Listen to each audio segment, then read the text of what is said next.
the Pod Network Entertainment.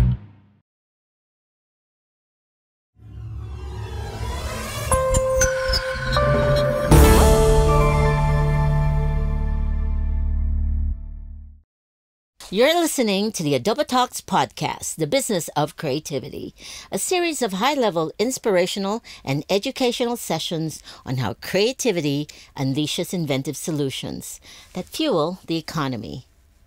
In each episode, we'll be learning essential lessons through conversations with some of the brightest minds in the creative industries. I'm Angel Guerrero, founder, president, and editor-in-chief of Adobo Magazine.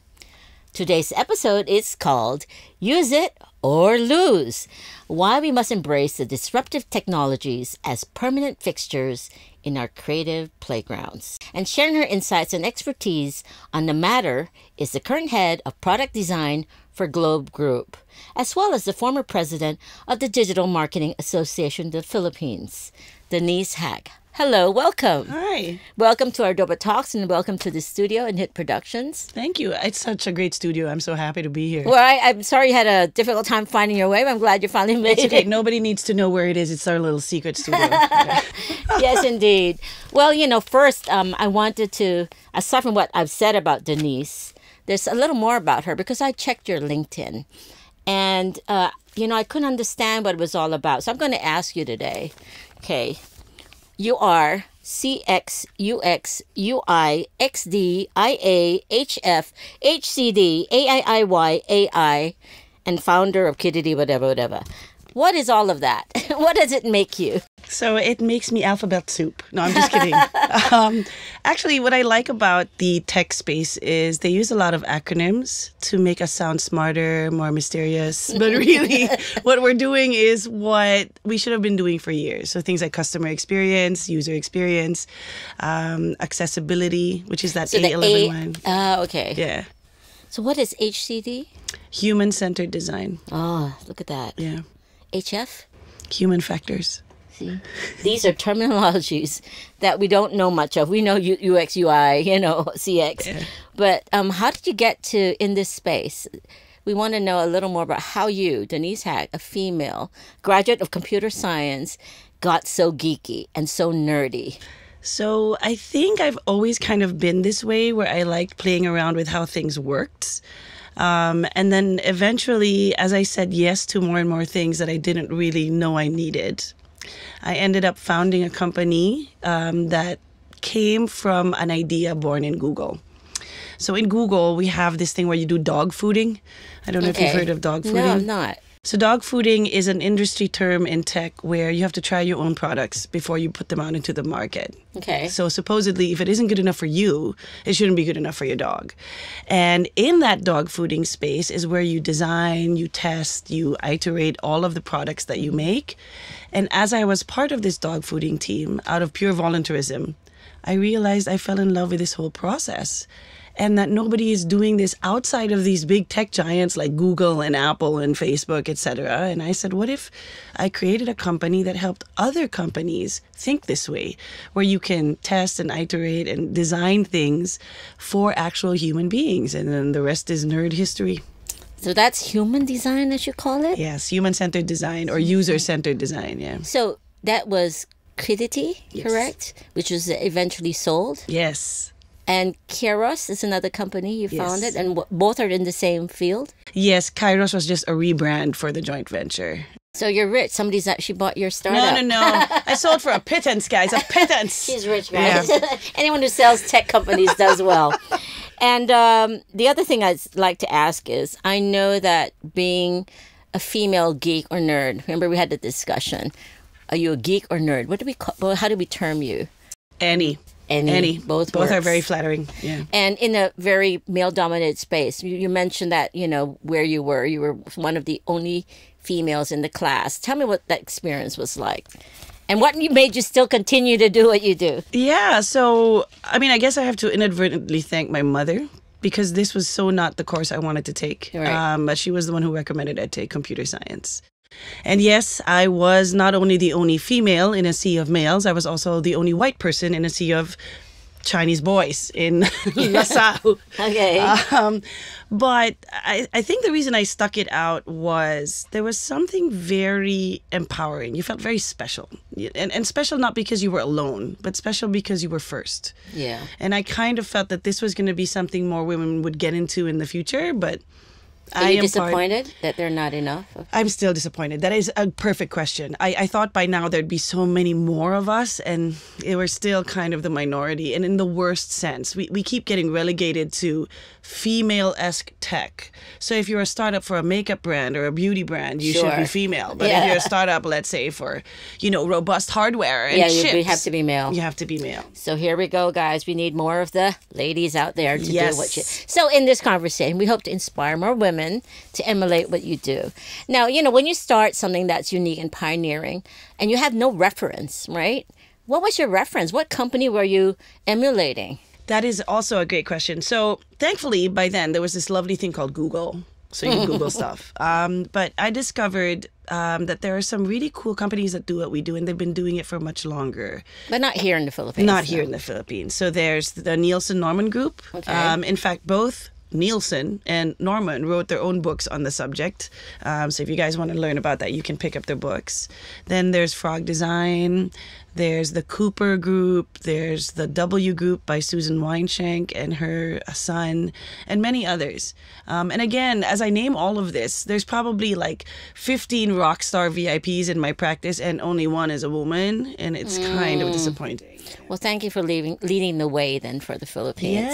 Yes, women, come to this. Yeah. So we now know a little more about you. You probably dismantled computers when you were young. I did. Oh, there we go. I really did. Yes, Okay. I was one of those. Oh, yes. my goodness. I would join competitions.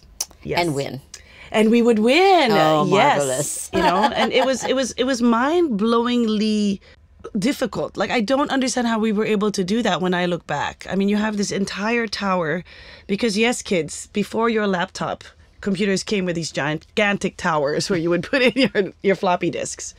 And you would have this gigantic tower that was broken up into pieces, and you would have less than 90 seconds to put it all together. And I don't know how we were able to do that, but spectacular, rush and adrenaline. So would you say you have a scientific mind or a mathematical mind? I would say I have a scientific approach. Okay. But I wouldn't necessarily say I have a mathematical mind, I think. I'm still very... I know there's a side of you that's funny. I know. Yeah. We'll talk about that later. Okay. Ooh, sipping her tea. Okay.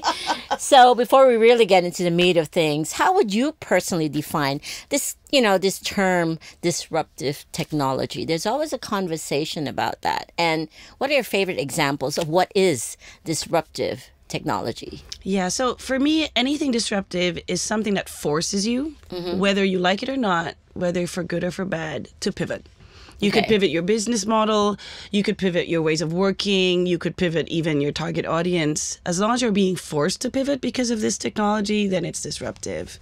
And some of the ones we know, like virtual reality or AI, are quite disruptive today.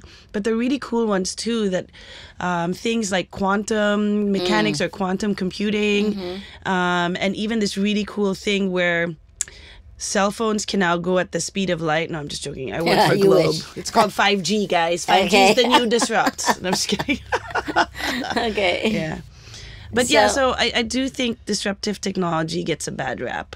It does. It does. And how do you think it impacts on creativity? You mentioned AI. Yeah. But what other ways? What are the pros and cons of having disruptive technology? Is it something positive or negative, one would ask? I think technology is like any other thing. And I think the term disruptive already says it, right? Correct. I mean, the minute you feel disrupted, it's very uncomfortable. Yeah. But I think technology in any sense, whether disruptive or not, is really in the hands of whoever's using it. Is it? Yeah. I don't know. The acceleration is so fast now.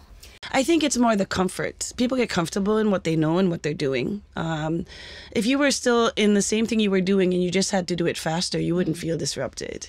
True. I would say, yeah. Yeah. We're very adaptive people, right? Yeah. So now it's faster than we normally know it to be. And you're caught, Yeah.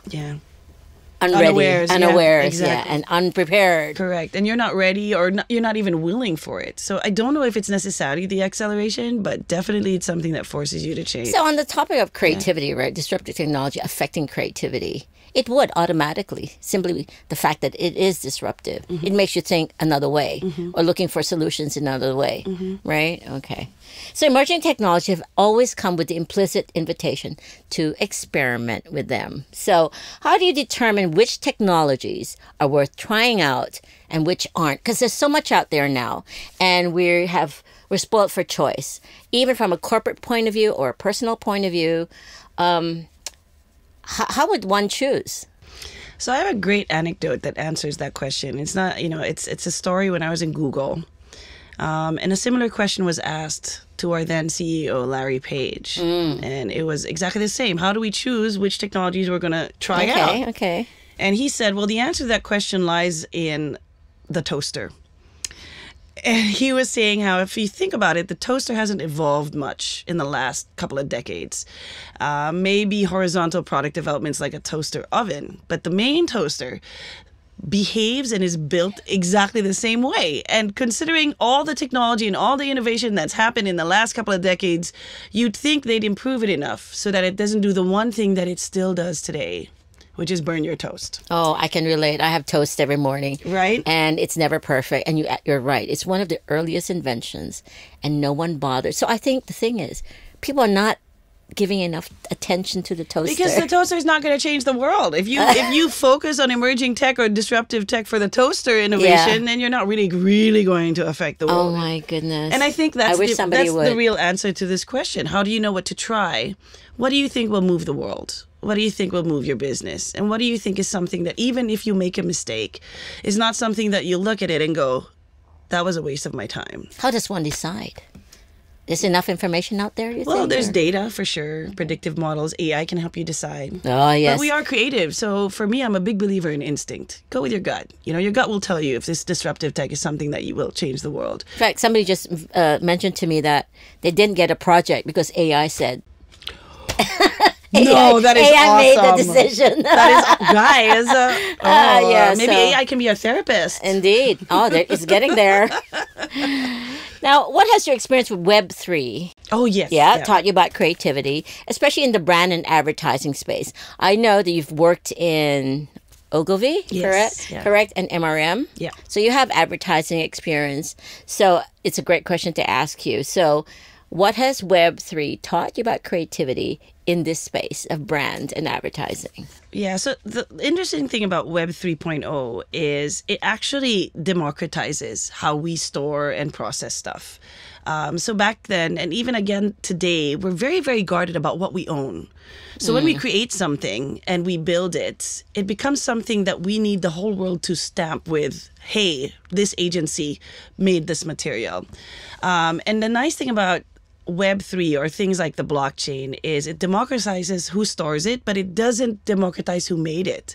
So you can put it up there in the chain, and if Angel was the one who created this thing and put it up there on the chain, then it's forever Angel. You're never ever going to be able to change that. If somebody else creates it and you put it up, it's the one who puts it up. Correct. Okay. Right? And yes, you can buy access to the thing, but you're never going to replace the creation of the thing. So there's a term for it in art. When art gets passed and bought, it starts with a letter P. I can't remember. Progenitor or progen. Okay, yeah. So in a weird way, Web 3.0 secures that.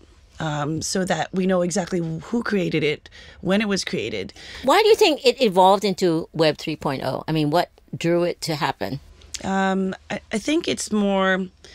When tech evolves, why was it important to even have safety and storage of what you know? That's a good question, because the big wigs or the big tech giants own everything. They own all the servers, they own all the space, they own all the data, and that also means they can control capital and commerce.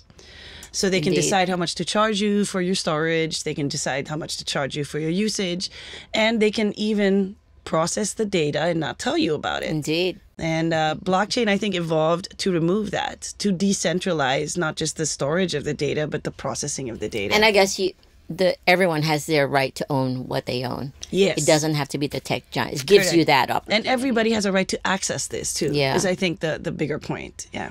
So, guys, I hope you're keeping up with this tech talk. Yeah.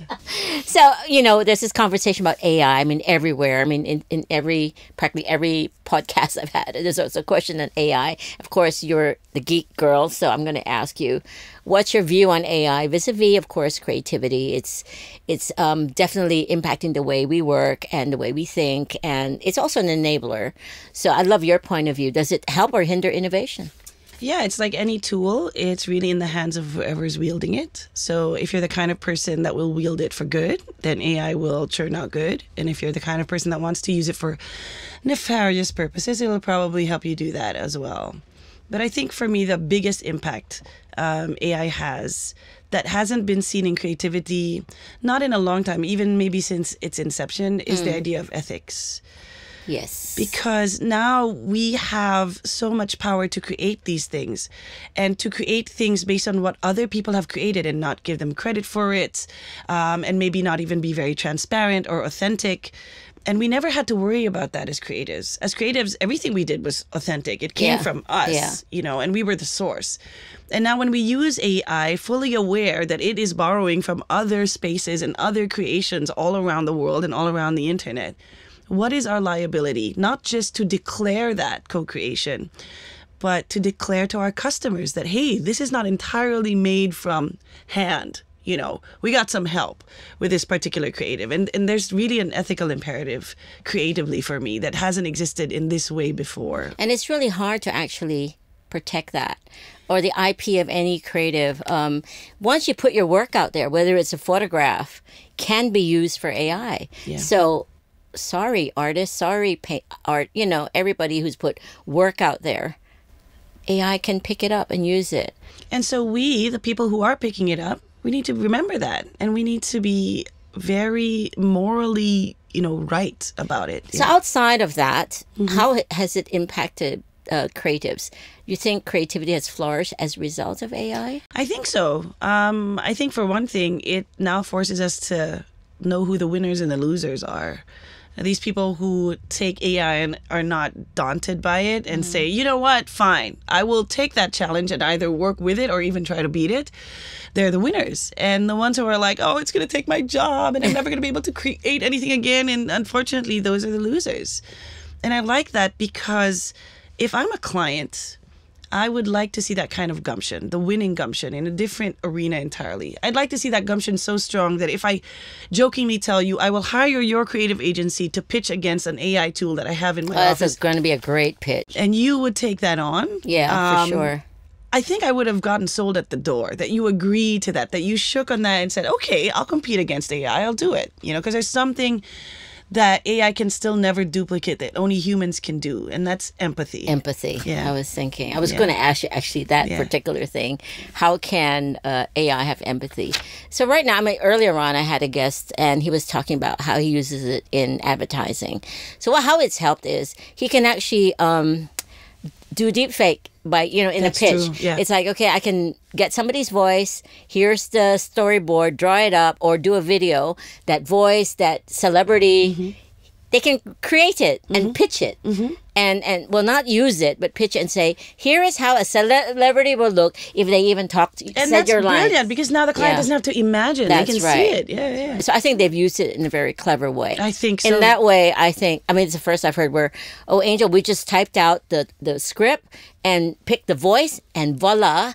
And then we use a celebrity's face, make her say it. I said, oh my goodness, how far we've gone when it comes to the advertising pitching process. And exactly, now you can concentrate on more how to say human things like strategy, etc. Correct. And you don't have to manually do all of these things. Yes, that is a time saver.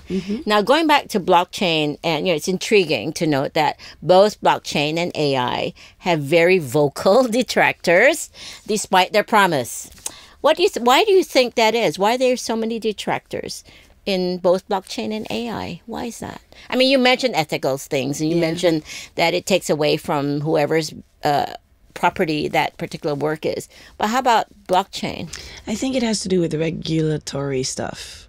Things that don't have regulation tend to get a lot of clamor, especially things like blockchain and crypto. I'm still a big believer in crypto, even though I know there's like scams. I'm sorry, guys, if you got scammed. And I know there's a lot of bad news out there, but there are good actors too, and a lot of white hats that are using blockchain and cryptocurrency for good. But because it's unregulated, it scares people, and rightly so. So it remains unregulated to this day? It's quite unregulated. The regulators do try, but because that's not their forte, that's not their wheelhouse. It's very different when you have a private sector person who's mastered these things, or at least has had a head start in the mastery of these things, trying to draft up regulation, than a public sector person that's always catching up. And so whatever regulation we do have, I don't think is sufficient, and it's definitely not forward or future proof. Definitely not. And so how would you encourage them to, I mean, since you're pro blockchain, how would you encourage people and give them confidence to use these technologies? So definitely regulation, but remembering that... Well, what are the benefits, actually, of using blockchain? Of blockchain. Well, for one thing, as I said, it's decentralized. So now you can store things where people won't, go, oh my gosh, I just lost everything because it was stored in some server that crashed. The second thing is it's open for anybody to verify and validate. And it takes a lot of computing power to do that. So what most people don't know is the blockchain is actually very good at preventing fraud. There we go. Yeah, very good at preventing fraud. fraud. Okay. Yeah. So, yeah. So on the flip side, what needs to happen when it comes to, we talked about policy before, and to ensure that it benefits humans and, of course, creativity ethically. Just curious about, because I know the policies that people are talking about right now and actually currently still working on is data privacy. And that's been a focus for quite some time. So what do you think, what else needs to be done when it comes to policies for the tech world? Definitely more about like security things. People are very, very scared about their security. I think they'd like things to be more transparent. The irony being it used to be all about privacy, and now it's all about transparency. That's right. So I think that's what will get people to believe, not just in blockchain, especially AI. People don't understand how AI works entirely, like how it's able to do all of this stuff. And it's not that anybody's trying to not tell them about it. I think it's just not good at communicating. I couldn't agree more, because when I talk to people in ad agencies, they do say, yeah, we know blockchain, we know AI, and we know how it's going to affect. When I ask them, actually using it in your company? No. Everyone uses it individually. Correct. Like if an art director chooses to personally use it, fine. But as a company, they've never applied it. It's the same reason. Brands are not using it. They're afraid to use AI. I know some companies who said, I've been trying to ask my CEO to take in AI, but they refuse because it's untried, untested. And this brings up a good point. Like, I'm going to plug DMAP now. So if you guys aren't members of DMAP, please, the Digital Marketing Association. But in order to actually address that, we came up with a framework. It's a framework I actually created just last year, and I left it with them because I can't use it where I work now. But it's an acronym ABCDE. Okay. So the first thing we need to do is create awareness. Just that some people don't know that these technologies exist, and it's very, very important that they do, because, again, the ethical imperative. Then the second is we need to create belief. As mentioned, technology is only as good or as bad as the people who wield it. So we can't suddenly say technology is not a good thing. So creating belief that these technologies can be used for good and can help us, like your wonderful example of the deep fake to show a client in a pitch. So to create that belief system. And then the third is clarify things. Just clarify what it is, not what we, not how it works, but clarify this is what we know and this is what we don't know. And that's okay. This is how we know it works, and this is how we know we can use it, and the rest we don't. And then the fourth is, for me, one of the most important, which is discourse. You really need to discuss these things, and sometimes over and over. I mean, you mentioned every time you talk to somebody, AI is in the topic. And I think that's important because you do formulate new ideas, new opinions, and think of new solutions to otherwise problems that might not have come up. And then the fifth is find experts. Yes. You have to find experts. So that's the E, yeah. Yeah, the find experts is the tough one. Yeah. Even when I'm looking for somebody to talk about AI and teach AI, there's not a lot around. So why do you think that is? Why is there no real... Well, I don't see them. They're online. I see Learn AI, right? There's a masterclass on AI. It's all online. But locally, it's really tough to find someone who can actually teach, go to different, companies and start saying this is how you use AI? I How think does one it's start? difficult. I think it's difficult because we don't know how to sift which is the correct information and which is the fake information. But I also feel like we're waiting for an expert to kind of materialize in front of us, when very often with disruptive or emerging technology, You learn it yourself? you have to build the experts. You build know, the if you can't experts. find one, build one. So I think that's what we're missing. So when we talk about building expertise, I don't see why we can't find our most, how to say, technological advanced kid in the office and send him off to a 3-month course and have him be the expert, not just for our own companies, but for the country. What background would one have to be an AI expert or learn about AI, you think? Oh, Yeah. Yeah. Or what well, skills? I don't kind of think they need to person? know about code necessarily, but they Okay. need to know about machine learning for sure. Okay. How machine learning works on a very basic level. Mm-hmm. They need to understand how machine learning fails, like what's the learning models, because there are different kinds of learning models, and how Okay. machine learning succeeds. So is it language based? Is it image based, etc. And generally, they just need to be interested in creative tech. Like if you have a person who's both creative and tech savvy, that would be the perfect person to become. Isn't that great? I love the sound of creative tech. Yeah. Because normally it's not, it's one or the other. Usually, yes. Yes. Yeah. So you do see brands who embrace this technology falling behind significantly. Why or why not? I mean, what brands do you know that are using tech? And Yeah. are they doing well? I mean, I know So- e-commerce is flying. Though. It's funny. The answer to this question is actually kind of like where we're circling around in this topic. Yeah. You know that your brand or your company failed to adopt tech when you got disrupted by tech. So fintech is one of my favorite examples Okay. because fintech came on the scene and kind of disrupted the Yeah. institutional banking scene. And so that tells some of those banks, see, you took too long. Even retail. Yeah, or retail, you took too long, right? Or, commercial stuff. But even travel and leisure, there are many hotels and many resorts that took a long time to adapt. And I'm sorry, these new startups that are actually leveraging disruptive technology became the industry disruptors themselves. Yes. So I think for me, that's how you know that you got left behind and you didn't adopt the tech early enough. Yeah. Great. So why do you feel, what do you feel are the biggest mistakes company make, right, in an effort to adopt early, Yeah, this is the opposite problem Yeah. we just mentioned. Like I remember I started doing QR codes 10 years ago in my magazine, hoping somebody would read it and go to the site. I was years too early, and now everyone uses. And now everyone I mean, uses that's a simplistic way of looking at things. So there is a term for that. You know how sometimes when you do technology, you're leading edge, or even if it's not technology, if you're exploring a new innovation in your industry, you're leading edge. But if you try technology and innovation just for the sake of trying it because it's new, it's called bleeding edge. Bleeding edge. And so that's the okay. mistake you guys want to avoid. Don't try tech for the sake of tech. Okay. There are many times that it's a new technology and it's a buzzword, but if it doesn't apply to your business model, or if it doesn't, it's not something that will resonate with your customer base, then it's okay. You don't have to adopt that. You can just try something else that might not seem so sexy and shiny, but it's still innovative and it's still disruptive, and it'll. Yeah, So, what companies can you ID them? I will just say there was a mall some years ago that tried Okay. to do this AR yes, I butterfly remember that. Yes, I thing. know that, yeah. Yeah, and that didn't take either. Yeah, I mean, I know AR was so cool AR was at the cool. time. AR didn't really pick up. Yeah, people tried it and somehow. And I think that's because we were more fascinated with the technology than the use cases. Like, where and how can we use this technology became a back after. But I can imagine now with everybody's mobile phone in their hands and they see something and they AR it and they get something else out of it. It should fly now, I believe, creatively. And you'd think it did after Pokemon Go, for example. Yes, that was yes, a I tried phenomenal that, yes. use case. I ran over stuff and fell down, and doing that. People, oh my God, really? You do? Yes. Oh. I was in the beach, like, oh, where's the Pokemon?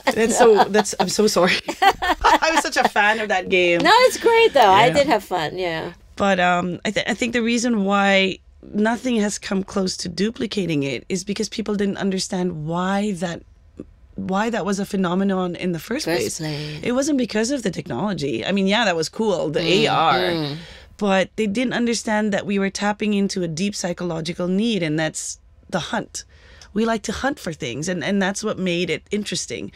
And until we understand the whys behind the technologies that are just the what's in the hows, we're never really going to adapt them well enough for. I think that's a great example of, somebody using AR and it became a hit and then boom, it disappeared just like that. Sayang. This question comes up now. What executions involving the blockchain and AI have been particularly exciting to you? Okay. Have you seen any? So when you use the word exciting, this can be both positive and negative. So for me, anything that's talked about immensely, almost like car crash TV talk, that's exciting. So to be honest, cryptocurrency and what's been going on in that space is really exciting for me. There are winners, there are losers, there are scammers, and there are white hats.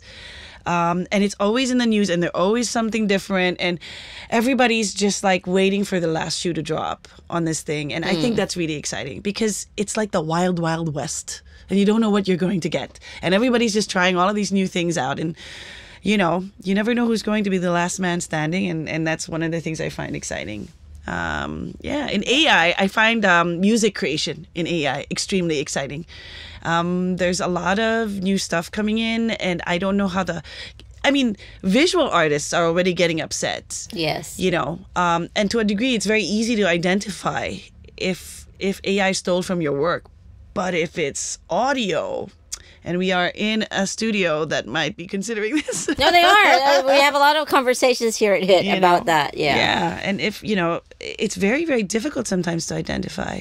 Or will HIT production start using AI voiceover artists instead of human They are. ones? In fact, here they were saying that a person could have a voice that, say, identify with a certain role, right? See, I'm an animation, and I'm a character in a movie, and my voice is linked to it. You can now sell your AI voice. So there are rate cards for AI voice. No. Yeah, it's like I didn't even know that. Yeah, and I was so fascinated by this AI but audio then thing. you have to just be ahead of the curve, knowing that it's going to be there. But you can charge now. Yeah. If you're using my voice, if you want to borrow it, because somebody might use it anyway and not pay yeah, for and not it. pay That is for true. it. That is true. Yeah. Fascinating. You're right about audio and music. Yeah, super see cool. where it takes us. Yeah. One of the questions I wanted to ask you earlier when you talk about policy and government, right? We also talk about, is tech bad for the environment, right? So we know that when you do crypto or whatever, there's a lot of processing power, and all these fields of computers, stacks of computers that take over large areas of the world just to keep this running. It's a tough one. It's not good for the environment. So that's a downside of tech, isn't it? It's what will fix that, you think, in the near future? I think, again, we go back to the question of ethics, right? We talk about ethics being inextricably linked to these disruptive technologies. And that's why things like blockchain are interesting to me. I know it's not good for the environment, that we need to process all of this stuff, but at the risk of what? So we have to weigh that. And I think these ethical imperatives that we have, where we start deciding, is this something that will benefit humanity in a different way? Or could we use it to give back? Can we actually start doing footprint tracking as we're using these emerging or disruptive tech? I think is the ethical question. But more than that, one of the things that I find fascinating is people assume that technology is anti-environment. And I haven't actually seen that. Truthfully, it's human beings that are anti-environment. And to put the blame on technology is like to put the blame on a gun that happened to hurt somebody. It isn't the gun, it's the person. And so I think in terms of things pertaining to the environment and sustainability, we have to remember it's still on us. It's really. And I think whoever is, like, my son is taking up quantum tech, and he's trying to advance the speed of tech. And I said, when is your project going to be done? Who knows? 10, 20 years. One never knows. But the thing is, whatever he discovers or his group discovers is try to reduce that. Cooling agent for computers that heat up.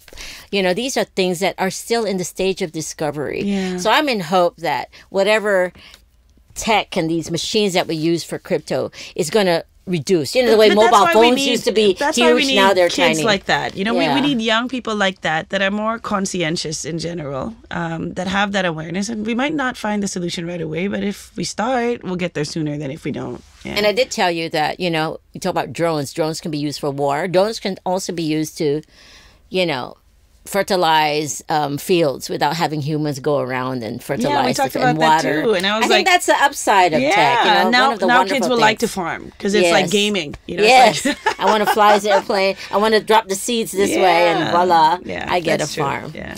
So lastly, I understand that you're quite a poet. One of the things I saw as well in your LinkedIn CV is the fact that, you know, you're for humor, and I know you do open mic gigs, Mm-hmm. very different from the geek side. Yeah. So tell us why and what do you do outside of work, and what's this love for poetry and open mic? How does it come out? How does it manifest in someone like you? Yeah, I think it's a different side of creative. As a tech person in the creative space, my job is to solve problems. It's like puzzles. And so the creation I make is like that scene in Apollo 13 where they go, we have to make this fit into this using only this. And that takes a certain kind of creativity. And then I end up missing that pure creativity where you make something beautiful from literally nothing. And that's why I like it, you know, from poetry to or spoken word to music, original music, to even magic. Now magic's interesting because you take something and make it into nothing. No, I'm just kidding. But I do love doing this because it reminds me that there is still a soul in the human being, you know, and there's still a pure thing that technology will never ever be able to erase, never be able to fully articulate or duplicate. In a way that we become obsolete, you know. You know the term they use is sentient, right? Yeah. So what does that mean when you say sentient tech and AI and all that? Supposedly is that they can think like humans. Exactly. So they're training. And I don't mind that. They Yeah. can think like us, but they'll never be able to feel like us. They won't be able to, they can mimic emotion, but they'll never really be able to feel the things we feel. So that's really great, guys. You know, we here is experts saying that they're not going to take over what we do. I don't think so. We have to be smarter than the machines. Yeah. The machines will not take over what we do, but we take over what machines can do and use it for help. Yeah. Well, okay, one of the questions I like to ask is how can AI help us better recognize the humanity within ourselves and others? How would it help? That's a great question. And one of the shows I like that actually answers this a lot is that show Black Mirror. Yeah. I mean, a lot of people know already now that Black Mirror is exactly that, because when you look at technology, it usually comes with a screen, and that screen is black, whether it's your mobile phone or your laptop or even your television. And while Black Mirror talks about the darker side of technology, the basic premise is technology reflects who we are as a human being. There are many times that I see myself scrolling a feed and consuming content that I didn't realize were things I liked or that I was interested in. And some of them are not even just guilty pleasures. They're just completely on a different plane that I'm like, I never knew that I'm interested in, I don't know, the UK royal family. You know, I mean, I get fed those things. Yeah. you know, well, yours is a little bit closer to home. But it inadvertently, not just tech, but something like AI is a reflection of who you really are before you might even know who you are. Yes. You know, and that's Good point. It's a scary thing, but it's also A discovery good of thing. self. Yeah. Right? You know, It's and you a- can literally see AI reflecting the entirety of humanity back at us. If you're afraid of what AI has been doing, that means you're afraid of what humanity has done in the past, because it's only getting from there. And maybe what it tells you about yourself. And what it tells us about ourselves. Yeah. Exactly. Yeah. Well, that was such a great conversation, Denise, and gives us a lot to think about.